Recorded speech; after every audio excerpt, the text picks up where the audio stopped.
आज आपण वेळ वेग अंतर यातला दुसरा प्रकार पाहणार आहोत। बघा फळ्यावरती मी एक गणित लिहिलेलं आहे। ताशी 60 किलोमीटर वेगाने जाणाऱ्या 480 मीटर लांबीच्या मालगाडीस 420 मीटर लांबीचा बोगदा काय करायचा आहे, ओलांडायचा आहे, तर किती वेळ लागणार आहे। पहिल्या व्हिडिओमध्ये आपण पाहिलेलं आहे की वेळासाठी आणि वेगासाठी 18/5 या सूत्राचा वापर कसा करायचा आहे। बघा तीन माहिती आपल्याला दिलेली आहे ती आपण मांडून घेऊया। ताशी आपल्याला वेग किती सांगितलेला आहे गाडीचा 60 किलोमीटर, म्हणजे एका तासात ती किती जाते 60 किलोमीटर जाते।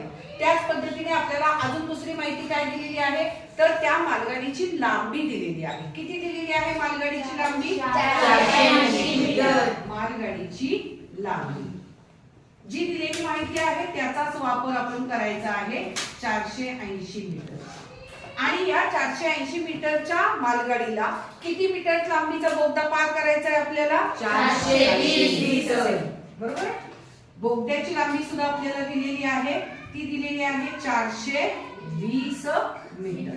बोगद्याची लांबी 420 मीटर। या तीन गोष्टींवरनं आणि आपण पहिल्या व्हिडिओमध्ये काढलेल्या वेळाच्या सूत्रानुसार आपण हे गणित सोडवणार आहोत। एका सेकंदामध्ये आपल्याला हे गणित सोडवता येतं। बघा दिलेली माहिती आहे मालगाडीची लांबी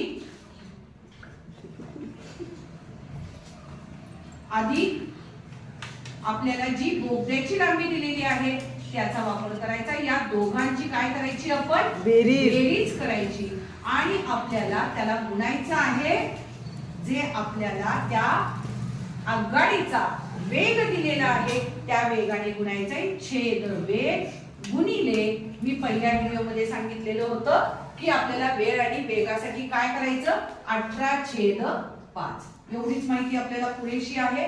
मग आपल्याला लांबी दिलेली आहे 480 अधिक बोगद्याची लांबी आहे 420 छेद वेग आहे तुमचा 60 गुणिले 18/5। बघा या दोघांची बेरीज आली आपली 900/60 गुणिले 18/5। अंशातला आणि छेदातला एक एक शून्य कट झाला।